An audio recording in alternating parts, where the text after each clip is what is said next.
La daronne, Isabelle Huppert a-t-elle l'arabe pour le film? Ce dimanche 19 mars, France 2 diffuse le film La Daronne, dans lequel Isabelle Huppert incarne une traductrice franco-arabe.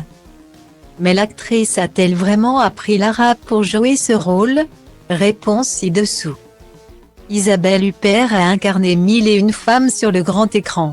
L'une des dernières n'est autre que Patience Portefeux. Une mère de famille assez déjantée dans le film La Daronne, sorti en 2020.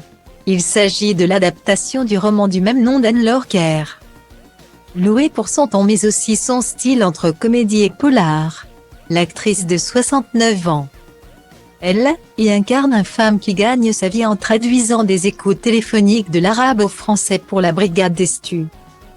Veuve et mère de 2 filles, elle peine à payer la maison de retraite de sa mère à 3 000 € par mois. Alors pour réussir à joindre les deux bouts, elle se lance à son tour dans le business et devient la daronne.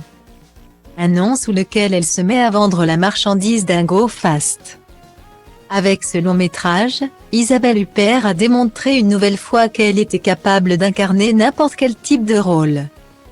Cette fois-ci, elle a cependant été confrontée à une nouvelle difficulté, devoir parler arabe. Une langue qu'elle ne maîtrisait pas du tout. Mais alors, comment a-t-elle fait pour incarner le personnage de Patience Portefeux? Contrairement à ce qu'ont pu penser certains, Isabelle Huppert n'a pas appris la langue pour les besoins du tournage. En revanche, c'est bien elle qui prononce les phrases en arabe dans le long métrage. Et pour ce faire, elle a utilisé une technique assez audacieuse, apprendre toutes ses répliques en phonétique. On a commencé le tournage en novembre 2018. Dès l'été, elle avait tous ses dialogues enregistrés de plusieurs façons différentes.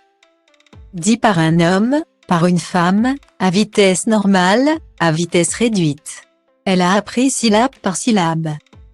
Intonation par intonation, a confié à 20 minutes le réalisateur Jean-Paul Salomé.